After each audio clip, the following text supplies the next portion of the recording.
tellement content de vous voir. Je suis tellement content de vous voir. Et tout le monde sait qui nous sommes. Pourquoi?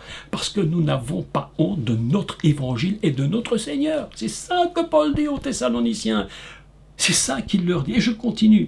Nous avons parlé, nous avons, avec parlé de cet évangile, nous avons élevé la voix. Nous avons élevé la voix avec puissance, avec l'esprit créateur qui est à part de tout le reste. C'est pour ça qu'il est Kodesh.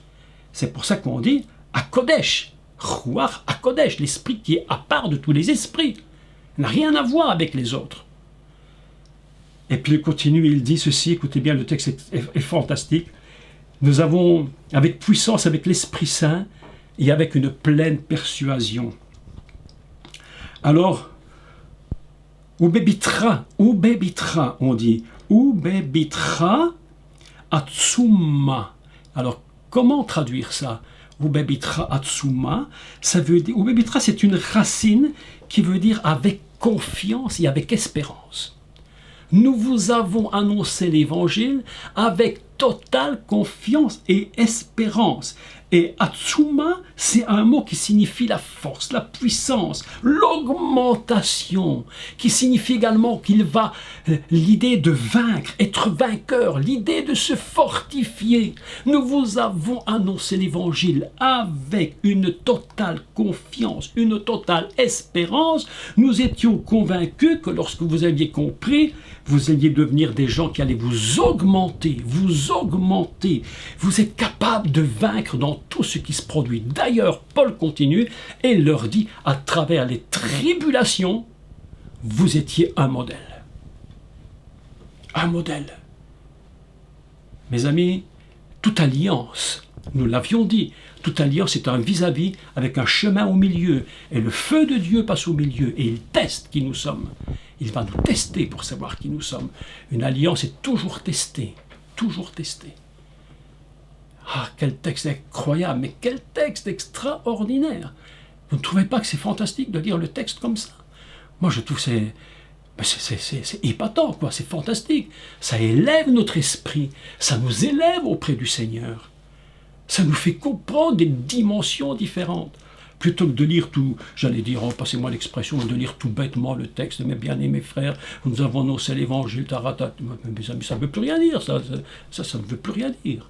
Mais si nous réfléchissons à chaque mot, à l'idée qui se cache dans le mot, nous vous avons annoncé la parole avec puissance, par le Saint-Esprit, avec une confiance absolument totale, une espérance totale, sachant que vous alliez être fort, puissant, que vous alliez vous augmenter, être capable de vaincre et de fortifier.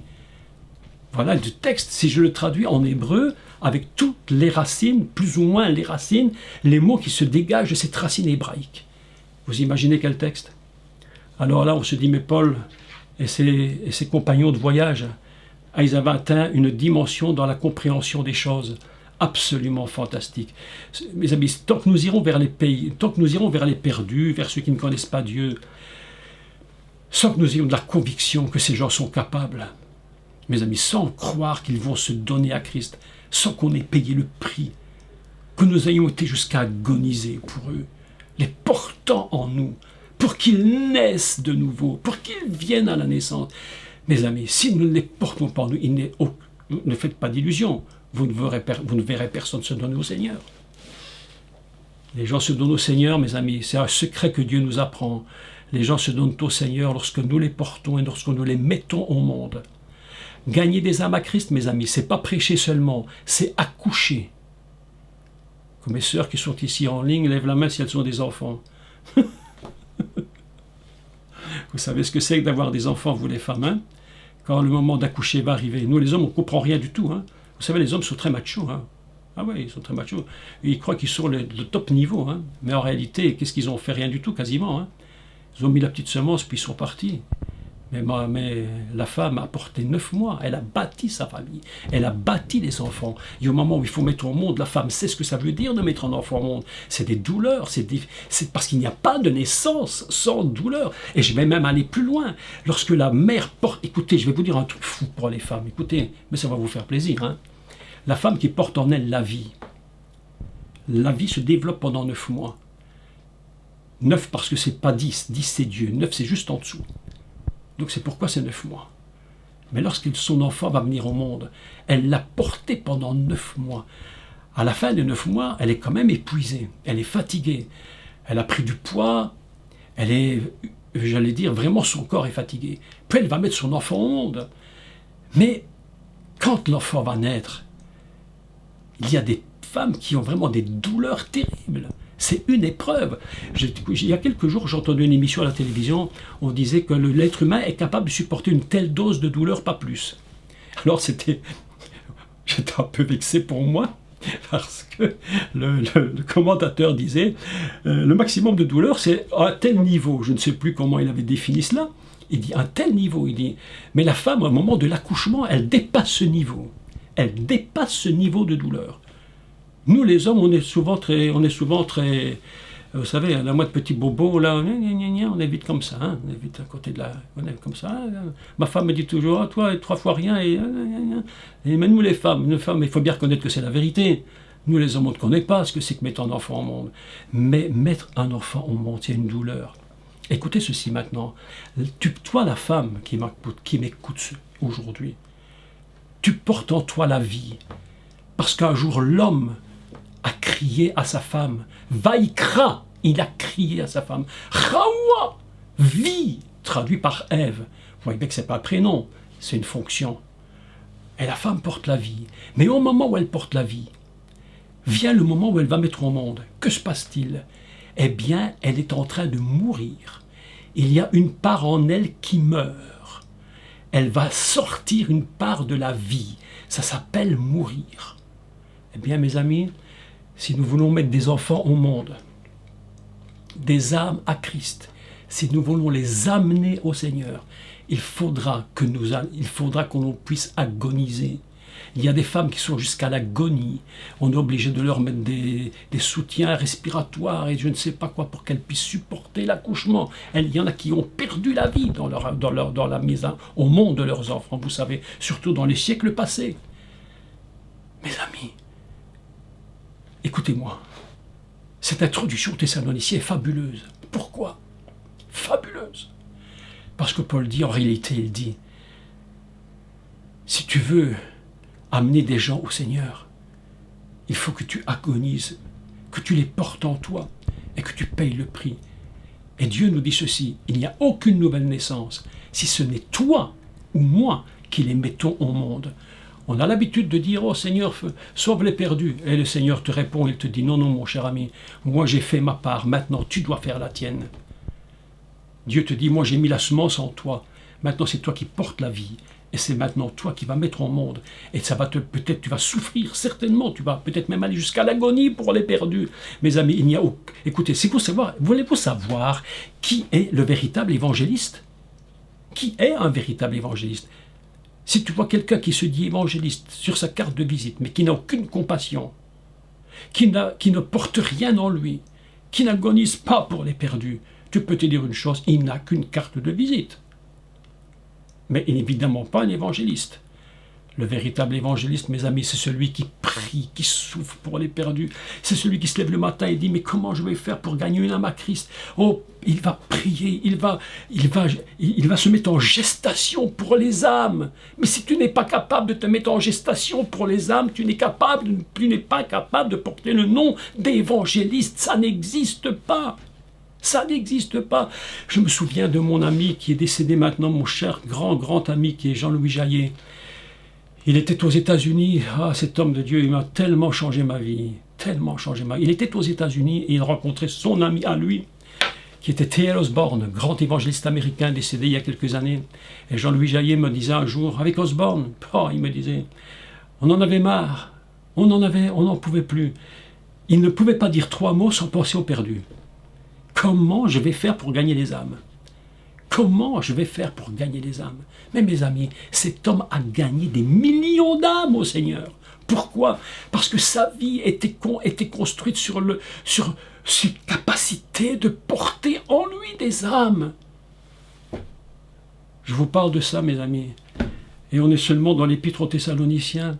Et ce n'est qu'une salutation à l'Église. Et elle dit, à travers toutes les difficultés, les souffrances, vous êtes un modèle.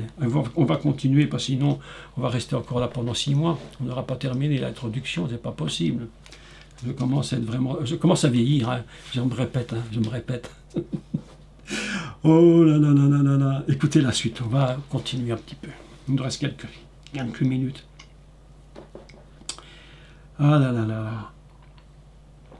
L'évangile ne vous a pas été prêché en parole seulement, mais avec puissance, avec l'Esprit Saint, l'Esprit Créateur, et avec une pleine persuasion. Car vous n'ignorez pas, autrement dit, vous le savez, pas vous supposez, vous n'ignorez pas, vous le savez, que nous nous sommes montrés ainsi parmi vous. Pourquoi? Pour qui? À cause de vous. À cause de vous. Mes amis, si je vous parle ce matin avec toujours ce désir de vous expliquer, de vous encourager, c'est pas pour moi je le sais. C'est à cause de vous. Parce que je vous aime et je veux vous présenter à Dieu. Parce qu'il vous a donné à moi. Et je veux vous présenter à Dieu comme une épouse prête. Et si le Seigneur vient nous chercher demain ou tout à l'heure, il faut que je puisse dire, Seigneur, je les ai préparés devant toi, une épouse qui est prête à te rencontrer. C'est ça, mes amis. À cause de vous, il dit Paul, extraordinaire.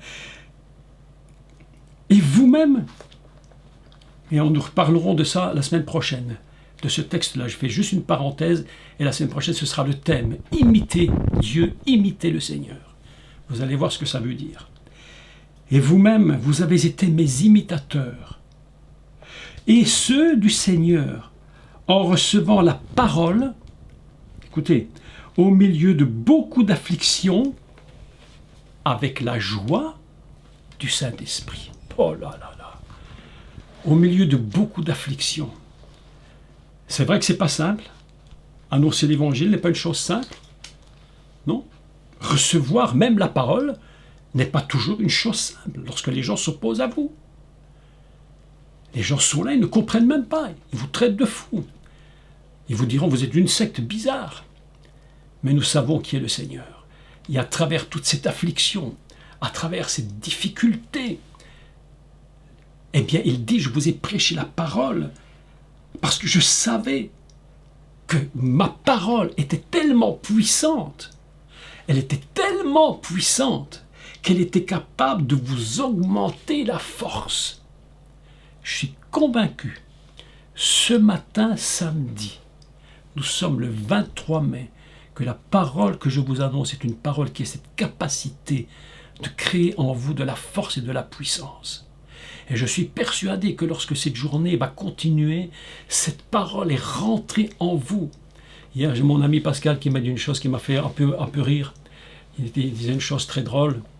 Il n'a peut-être pas bien compris quand il l'a dit. Elle m'a fait réfléchir. Il a dit, on enfonçait le clou en moitié, maintenant il faut enfoncer le reste. Alors, vous savez, on va enfoncer le clou jusqu'au bout maintenant. Et je vous dis, mes amis, il faut que quand vous alliez retourner dans cette journée, que la parole qui est annoncée ce matin vous ait complètement changé.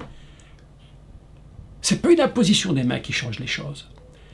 Dans mes réunions, j'en pose très peu les mains aux gens. Très peu, je vous le dis vraiment. Ça m'arrive, mais pas souvent. Pourquoi? Parce que vous savez, l'imposition des mains ne change pas la vie des gens. La position des mains ne change pas la vie. Ce qui change la vie des gens, c'est la parole que tu écoutes et que tu reçois et que tu mets en pratique. C'est ça qui change ta vie. C'est ça qui change ta vie. Ah, mes amis, quel texte! Est-ce que ce n'est pas magnifique un texte comme celui-là? Je suis convaincu que votre vie est en train de changer complètement. Et en recevant la parole au milieu de beaucoup de tribulations, mes amis. Et vous savez, c'est avoir des tribulations, et je clôture, Avoir des tribulations, c'est la preuve que vous avez beaucoup de valeur. Si vous n'aviez aucune valeur, le diable vous laisserait en paix. Il vous laisserait. Mais vous êtes tellement important, vous avez une telle valeur que le diable a décidé de vous détruire. Alors, au milieu de beaucoup de tribulations, nous le savons, mais quelque chose est absolument magnifique avec la joie du Saint-Esprit. Voilà un texte. Alors, la joie du Saint-Esprit, c'est quoi? Eh bien, je vais vous dire ça. Je clôture toujours, mais je reclôture la clôture. Vous savez quoi? La joie du Saint-Esprit. Est-ce que vous croyez que c'est au moment où vous vous êtes converti qu'il vous donne la joie? Au moment où vous recevez la parole qu'il vous donne la joie? Mais mes amis, mais pas du tout. Le Dieu, au moment où il crée le monde, c'est avec la joie du Saint-Esprit qu'il crée le monde. Le monde n'a pas été créé seulement par la puissance de l'Esprit, mais avec la joie du Saint-Esprit. Lorsque Dieu a créé ce monde, il était dans une joie.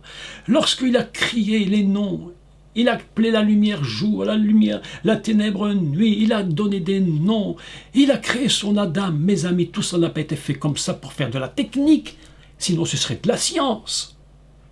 Mais non, la joie du Saint-Esprit, c'est la joie du commencement de l'univers.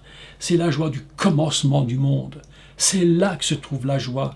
Dieu a créé son monde. Il a dit, oh, mon monde sera magnifique. Il était dans la joie. Et alors, je vais mettre des fleurs, des arbres, des oiseaux. Oh, mon Adam sera tellement content. Et lorsque Claudine, lorsque Daniel vont être sur la terre, qu'est-ce qu'ils vont être heureux? La joie du Saint-Esprit. C'est comme ça qu'il a créé le monde. Il a dit, oh, Jacques Collin, il va un jour être là. Qu'est-ce que je suis heureux. Il était dans la joie. Patrick, il était dans la joie. Il s'est dit, oh, mon ami, là, oh là là. La joie du Saint-Esprit, c'est pas quelque chose qui vient seulement comme ça. Tout d'un coup, Dieu dit, tiens, je leur donnerai bien un petit peu de joie. Ouais, ça serait pas. Hein. Non, mes amis, pas du tout. Ne te trompe pas du tout sur Dieu. Ne te trompe pas sur le Seigneur. Comprends qui il est. Il a créé le monde avec la joie du Saint-Esprit. Et c'est pourquoi nous sommes puissants à travers toutes les épreuves de ce monde.